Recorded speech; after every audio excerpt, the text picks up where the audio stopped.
There we are. Hello, everyone, and welcome to Geek Bites, a podcast by a few geeks just trying to be heard in a world now flooded with geeks. This is your host, John Guzman, aka Lokdar, and my claim to fame in the geek world is that I play a video game called World of Warcraft, and I am the raid leader and guild leader of a guild called Reloaded in Whisperwind US. With me today, as most nights, at least the nights that are enjoyable when we're recording the podcast, is my two co-hosts, the resident comic book nerd, Mr. Morph, also the bartender for the zombie apocalypse. How are you today, sir? Good. Doing well. What are you drinking? There's a New Belgium Summer Hells. Or Heels? I say Hells, but I think it's pronounced Heels. It's a lager from New Belgium. It's a good one.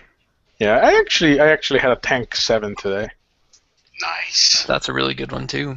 That's a Boulevard one. Yes, it is Boulevard, so supporting the local brewery. And the third corner of this amazingly awesome triangle, Mr. Kib, also known as Buddha Bear, and also known as the man going boldly from the couch to the kitchen and back again. How are you today? I am doing okay. Just okay, huh? I'm tired. I'm ready for bed. Well, then let's make this like one of our quick podcasts. Let's get through some shit. Some shit. Let's get through some shit and get it done. Okay. So, in the spirit of getting through this, the quick thing, we're not gonna talk about a lot of this stuff that we probably talk about most of the time. So let's just go right into our roundtable discussions today, and we'll keep it succinct and short. Before we start on that, and before I give the mic figuratively and literally to Mr. Kip, I want to say that yes, Mr. Morph, you win the bet. Godzilla did a ton better than I thought it was going to do, and I am to blame for part of it because I actually went to the theaters and saw it, and I'm gonna tell you why.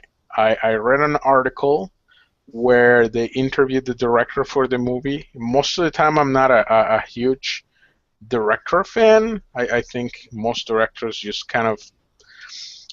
Anyway, let's not get into that. But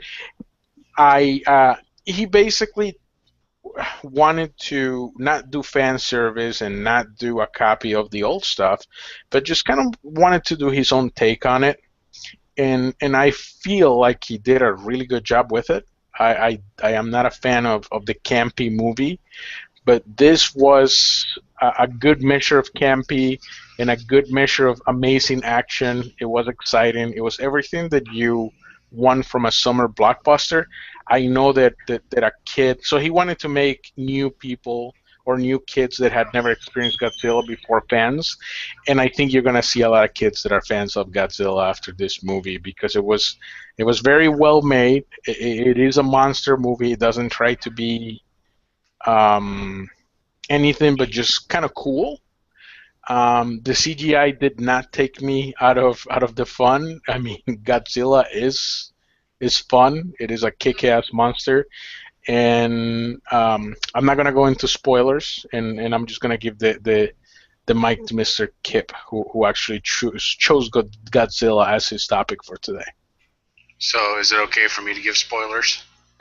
As Yes. long as we give enough warning, I mean, as long as we let everybody know that Godzilla actually dies.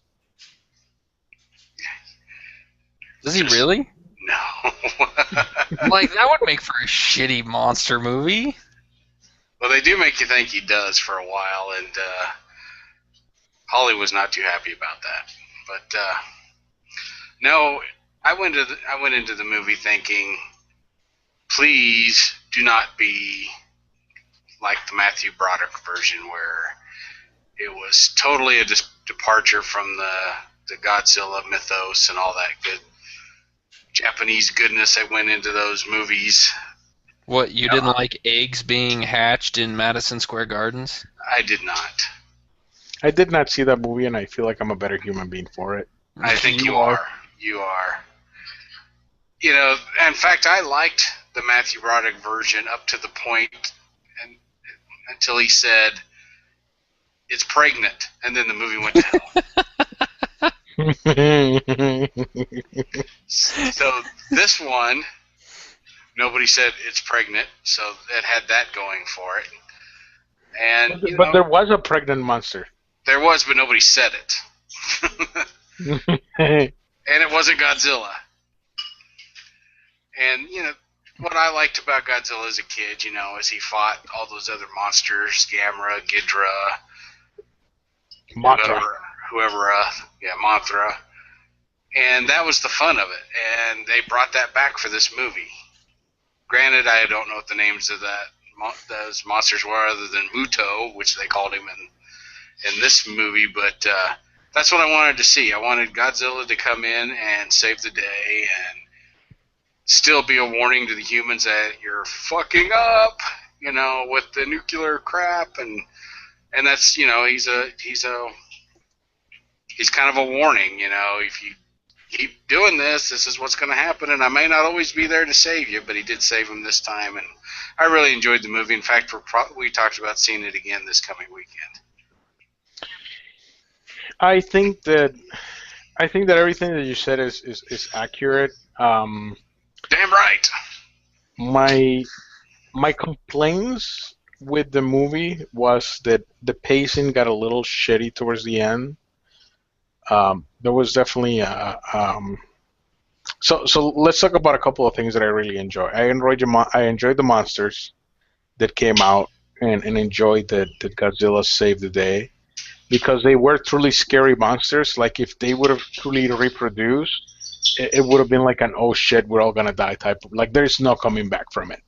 Right. Literally. So that was great. I really like the guy from Breaking Bad. I think he was an amazing part of the movie. But to me, I stopped giving a crap about the humans after he died. and I think that kind of disappointed me. That kind of really disappointed me when he died. I don't think that it would have been a better movie for me, at least, if they wouldn't have killed him, since we did have a spoiler alert. Because I think that after that, there was not much acting per se, and the pace of the movie just kind of took a turn where I'm like, I don't give a shit what is going on with the humans. I just want to see more monsters eating each other. Yeah, I will agree with that. I did spend a good portion of that movie going, who is that guy? Who is that guy? And finally Holly said, he's the kick-ass kid. It's like, oh yeah! And then, you know, at that point the movie was over, so. But anyway, I agree. Once Bryan Cranston was no longer in the movie, that part of the movie did suffer a little bit. But I think at that point, like you, like everybody else, it's just, we wanted to see monsters fight. Right. And they did a good job with that. They did. It was some good fight scenes. I enjoy how scary those other monsters were, because there was I don't know if the right word is plausibility. You know, it was definitely, if that came through, we would have been dead. Yeah. Like, humans would have been so gone, or at least scared shitless for the rest of our lives. So did you think those monsters were cockroaches? No, not really. They look more to me like praying mantises, like a variation on a praying mantis. Yeah, and the legs they did, but the way the head was shaped and the one flew made me think of cockroaches. You hate cockroaches, don't you? Absolutely. So you were cheering for Godzilla because you were scared of cockroaches? That's right. Oh, that's hilarious. But I did. I thought they just reminded me of a cockroach. So I was thinking, well, maybe their whole deal was the radiation turned cockroaches into that. But I don't know. I guess maybe I dwelled on stuff that just didn't matter. Yeah, I think you did because I think the whole story is that those monsters existed for a while, and we just kind of woke them up by accident, and they ended up like, yummy chemical waste. As we all do. Ah. That's what I always cheer for. So, I don't know. I guess not worrying about the origin of the monster, just the fact that it showed up and was kicking ass, and Godzilla came in and saved the day. And I really like how he killed both of them. That was some pretty good my setups. God, the second killing, I was like, he just went. There's no way to describe it. You just gotta go see it. I won't spoil it for you, but the kills were amazing. When you finally see it morph, just think Deep Throat. You'll know what I'm talking Oh, about. jeez. All right. Wow, you couldn't resist, could you? Oh, hell no. I think we have the title of our episode now.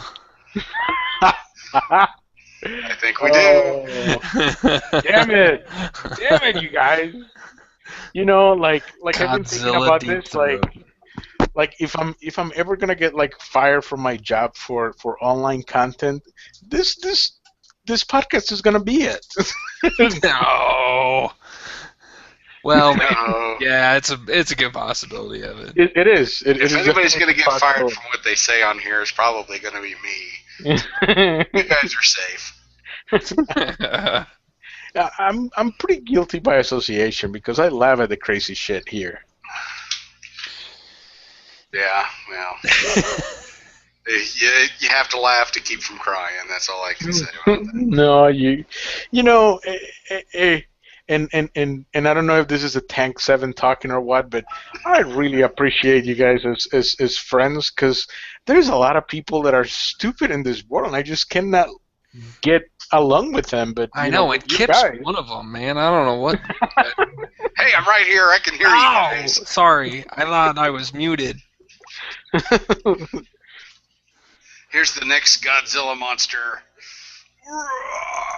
Look at that crazy eye, man. That's a crazy eye.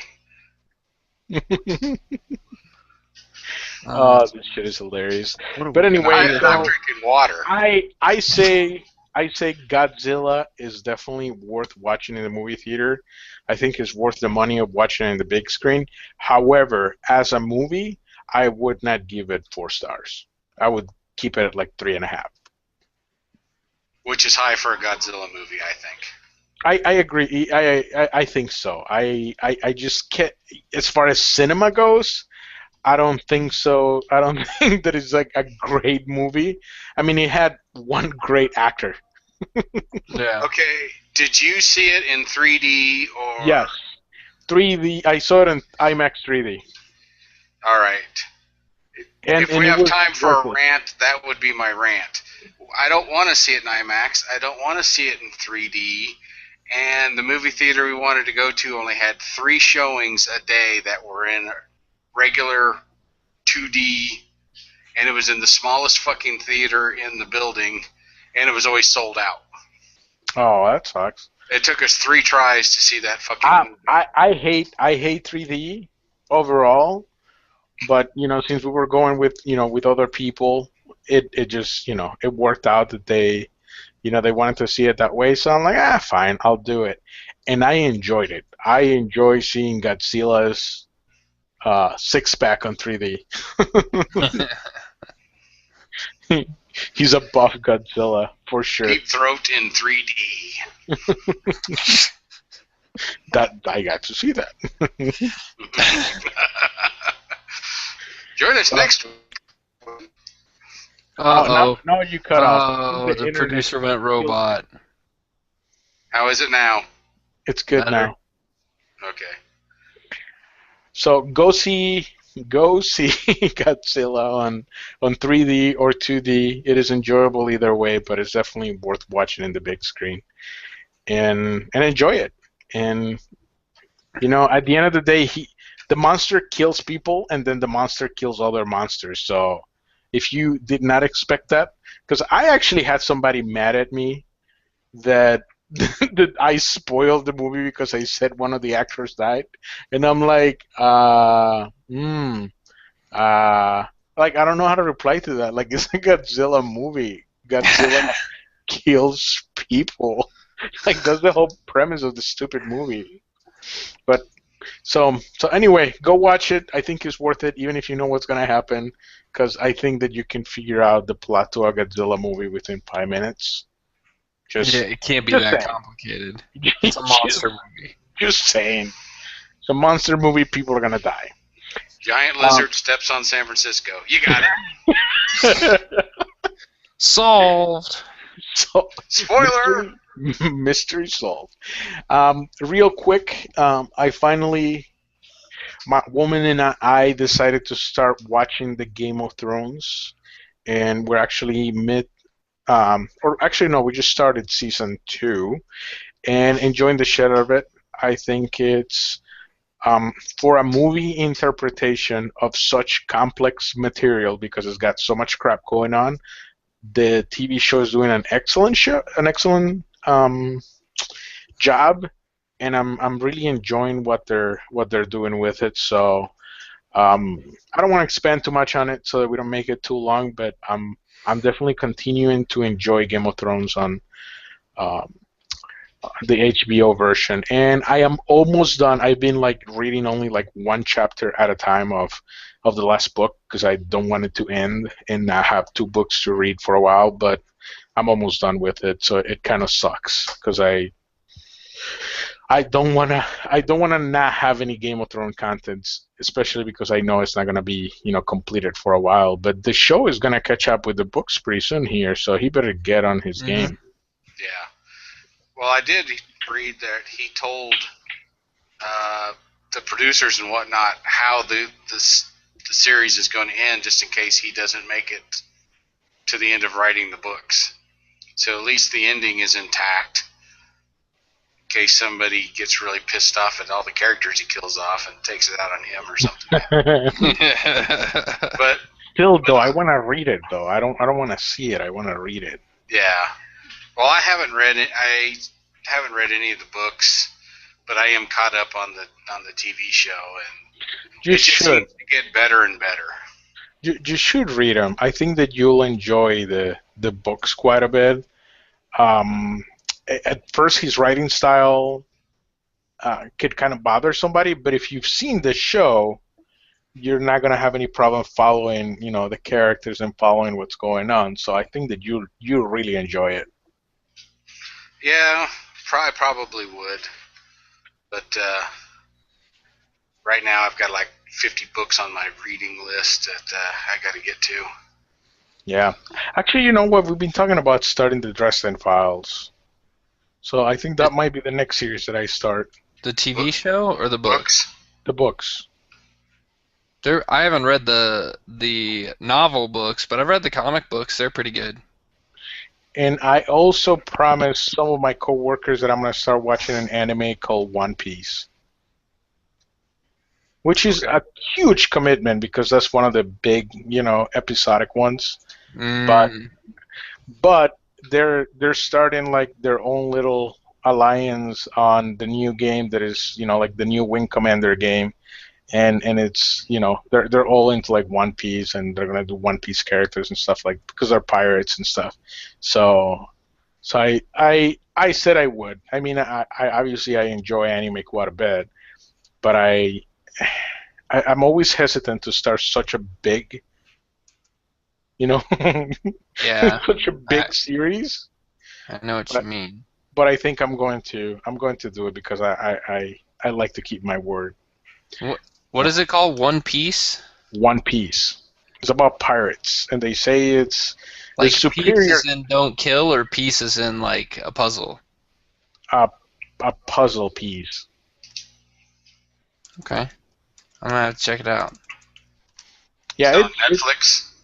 no, that's the other thing. You gotta get like you get other anime, which is a website called Crunchyroll would be probably the easiest way to get it, Oh, I have magical ways. or the magical ways that we won't talk about. But anyway, we have an actual topic from Mr. Morph today. Hooray! I do. My roundtable ones are probably not going to be all as long. I want to start with the second one that I put on here, which is a documentary that I found, and I'm going to actually purchase this one because anyone who is an X-Men fan knows who Chris Claremont is. He is, Stan Lee kind of invented the X-Men. Chris Claremont put the X-Men on the map. They were a failing comic book title back in the 70s, late 70s, early 80s, I believe. And Chris Claremont was new to the business, or newer to the business of writing comic books, and they were going to cancel X-Men, and he said, wait, let me try. And he took it and created characters with it, took the characters that were there, created new ones, created a story and a universe for them to survive in and to live in. And his stories are what, when you talk to comic book fans or talk to X-Men fans, his stories are the reason why they're X-Men fans. And so it's kind of cool to see a documentary on where he came from, how he came up with these ideas, and just what started all this. And as a person who loves everything X-Men, there's very few things with the X-Men that I can't stand at all. Even some of the worst. I mean, I even watch X-Men: The Last Stand, which is a terrible movie, but I watch it because it's X-Men, and I enjoy seeing all those characters. So it's, I just want to throw that out there, have people take a look at it, and once I actually get to watch it, buy it and watch it, then I will let you guys know what I think of the actual documentary. Yeah, see if it's actually worth the $2.99 that I think you have to get on Vimeo to get it. Yeah. So was he like the foster parent to the X-Men for a little while? Would you say that? Yeah, I would say that, or more like the stepdad. He came in and ended up being pretty awesome. Not real sure if he was really gonna do good with the comic book because he didn't have any history or background to him to say, yes, this guy is a great writer, and took it and ended up being this amazing father figure for the comic book. I mean, for the title. I mean, because he is known more for creating the X-Men than the actual creators of the X-Men. So he's definitely a big influence on what the X-Men are now. Pretty cool. So the other topic that I have in there is I've started reading. Well, I haven't started reading. I've caught up on some Transformer comic books from IDW, and reading these comic books proved to me that Michael Bay is a moron when it comes to actually going out and finding stories. Because this stuff is there. It's out there. He could have taken any of these stories and put them into a movie with Transformers, and they would have been incredible. Most people will start off here, and I haven't read the original Transformers, the stuff back from the 80s. I've started my collection of them over here, but I haven't gone back and read all of them yet. So I don't know if some of this stuff is new to the more recent reboot, or if this was some of the topics that were talked about in these original comics. But everyone knows that Transformers, you have one really big good guy in Optimus Prime and one really bad guy in Megatron, and they're battling it out for the survival of Cybertron. But it's never been explained why they're fighting. Well, they're fighting because they're running out of resources. Well, that's definitely that's one side to it. That's one side that could be there. The side that is talked about here, it goes all the way back to, it goes back to Cybertron is run kind of like a socialist world. There you are defined on what you're going to do by what your alt mode, what your non-robot form does. So if you transform into a bulldozer, you're going to be in the construction group. You're going to be a blue-collar worker. You're always going to work construction.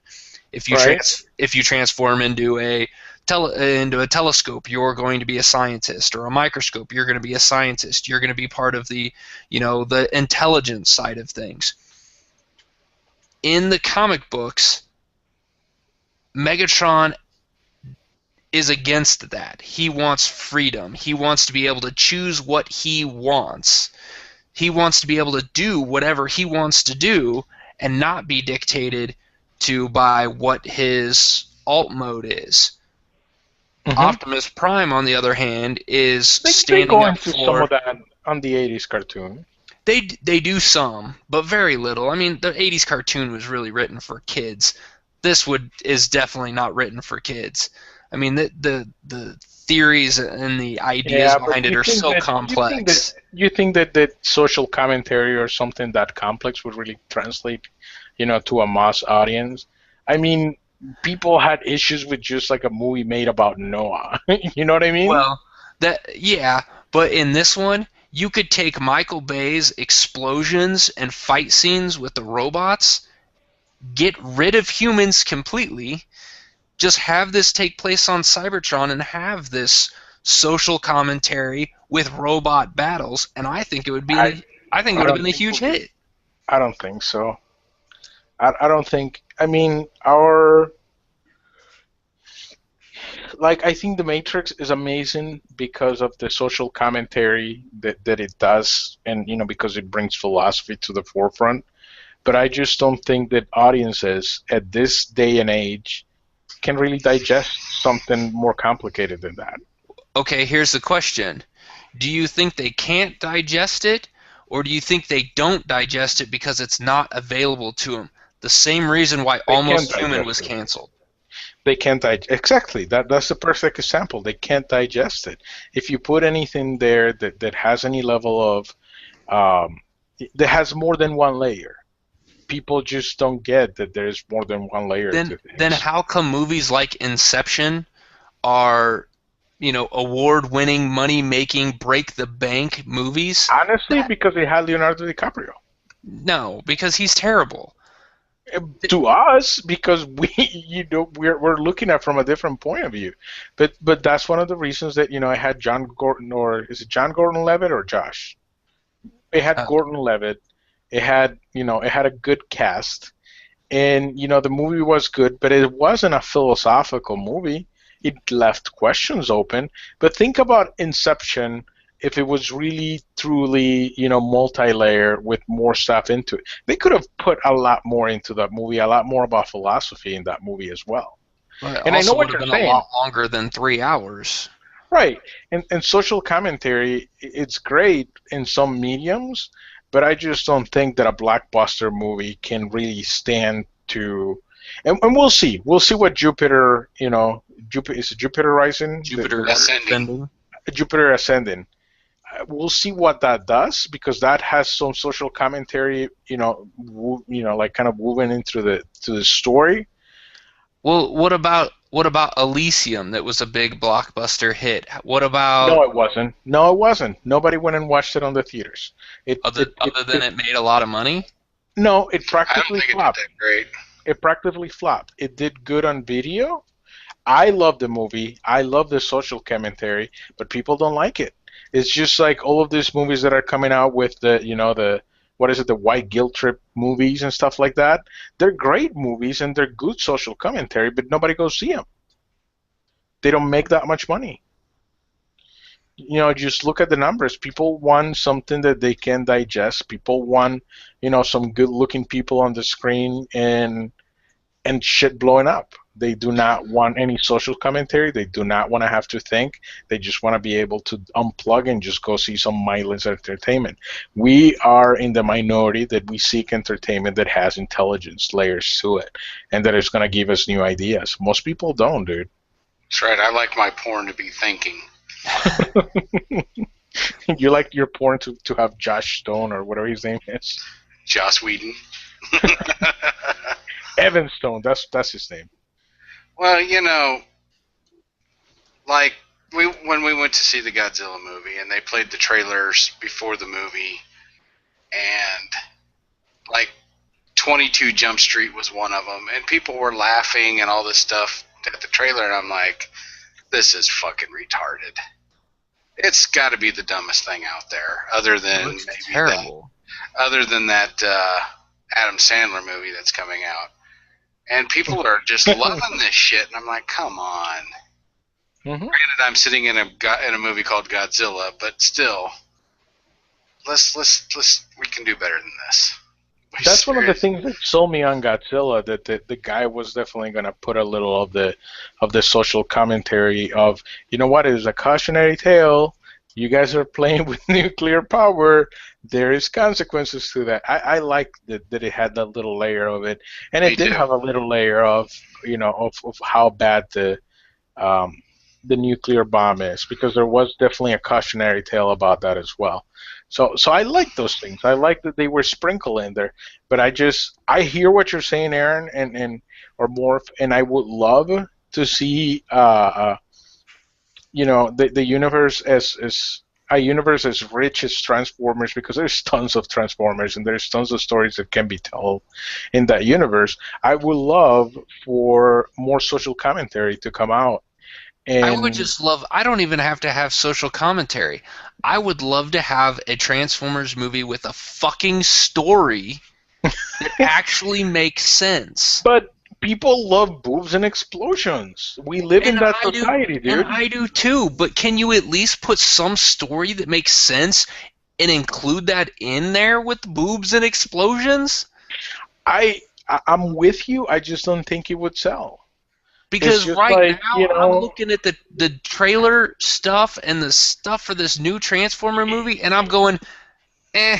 Think about it this way. If you go to the store and there is, like naked juice, which has got like vitamins and fruit and all of this stuff, and it's super good for you, and there is, a soda full of sugar. And even if the naked juice is probably more expensive right now, but let's say that it was the same price, I bet you money that most people would go for the sugary drink full of caffeine than for something that actually does good for you. It's just that this is the society that we live in. Yeah, but that's completely different. No, it's the same thing. It's the same level of entertainment. If you get entertainment that actually makes you think and maybe puts a different layer of, complexity in it, is better for you instead of just garbage. And that's the thing. This society is pretty cool with garbage and just disposable content. Well, then I don't like it, and I'm disappointed because there's so much. No, you're not. You loved it. You loved the stupid Transformers. You know you did. No, I don't love the stupid Transformers. I watch them because that's what they are. They're just explosions, and there is nothing to them. But they can be so much better. That's what I keep trying to get at. If they would bring somebody else in other than Michael Bay to direct these movies, I think we could get a Transformers movie that could actually start up a franchise for it that could rival Marvel. That could rival those. You know what I mean? Right now, it's there is nothing there. Transformers don't make as much money as the Marvel movies. they're not going to last as long as the Marvel movies. If they brought somebody else in, they could keep these Transformers movies going forever because you don't have to. Who you gonna cast? What's it matter? It doesn't matter. You have voices. You can get a voice actor for anything. So I have a challenge for you. My challenge for you is that you get a Twitter account and just start a Twitter campaign of make a Transformers movie with a better story. So you're trying to guilt me into getting a Twitter account. Is that what this is? It's just a challenge. Do If you're that passionate about it, get yourself a Twitter account, start an online campaign. We'll help you promote it about, I want a Transformers movie with a better message. And, and plug Geek Vice, plug our podcast. and, and we'll get some more listeners, and on top of that, you will maybe get a movie made. And we can hate on M. Night Shyamalan, maybe he'll reply, and hate on Michael Bay. We can make your Twitter just like an amazing place for you to just rant about the shit that sucks. Problem is, I'm not sure I can write in short enough sentences. I think you can. I think you say, fuck you, Michael Bay, I want a better Transformer. Right there. First tweet ever. I'm even writing this shit for you. I might have to make a Twitter account just so I can write that one down as my very first Twitter. Go on record as my first Twitter. There you go. Challenge. You've been challenged. Gauntlet is down. All right, it might just have to happen. Yeah, and we have more things to talk about, but I definitely think that we should do this next week because I think that we can really, really, really expand on all of these topics. I definitely think that, just to give you guys a little bit of a teaser, what we're going to start talking about is DC is kind of going and becoming the one that is dominating the content on TV. And it looks like, Marvel is kind of controlling the movie market. So, if you guys have any questions or have anything to add to those topics, let us know and we'll talk about it. Or you can, send us your questions and we'll talk about them during our next podcast. We can also throw out there we can include next week too. They've come out with they've released the name for the new Batman Superman movie. I'm trying to look it up real quick. I think it's Dawn of something. You know what we could do too this week? We can put an actual a poll on Facebook, just saying, what's cooler, DC TV or Marvel movies. Ooh, that would be a great one. Yeah, let's do see what that. People pick. Let's do that. Yeah, don't count on the world's worst producer to get that set up. Somebody else is going to have to do it. We're definitely counting on you. That's part of what you do. Is it? Yeah. That's news to me. I don't even know how to use Facebook. Oh, God. How do you spell Facebook? I'm on it. I will make one. I will get a poll up there. I don't know how to do that, but I will. Yeah. All right, Mr. Kip, any last thoughts? Not really. I'm intrigued about what Morph will come up with in his rantings about the Transformer movies on his newly minted Twitter account. I still have to make a Twitter account first. Well, I think Worthless is still available, so go for it. I think that would be so great. All right, guys, that's our show for the night. Check out our blog, geekvice.blogspot.com. Follow us on Twitter @geekvice, Google plus geekvice, Facebook. You can just search for the word Geekvice and you'll find us. Give us a like and answer our poll this week. You can follow Kip on Twitter @KipKilagan. You can follow Loktar @Loktar on Twitter as well. Morph will be @Worthless very soon. Thanks everyone for listening to our ramblings today. If you want to comment on anything we talked about today, or you want to say, hey, I got a topic for you guys to talk about, send us an email to geekvice@gmail.com. Talk to you guys next week. See ya. Later.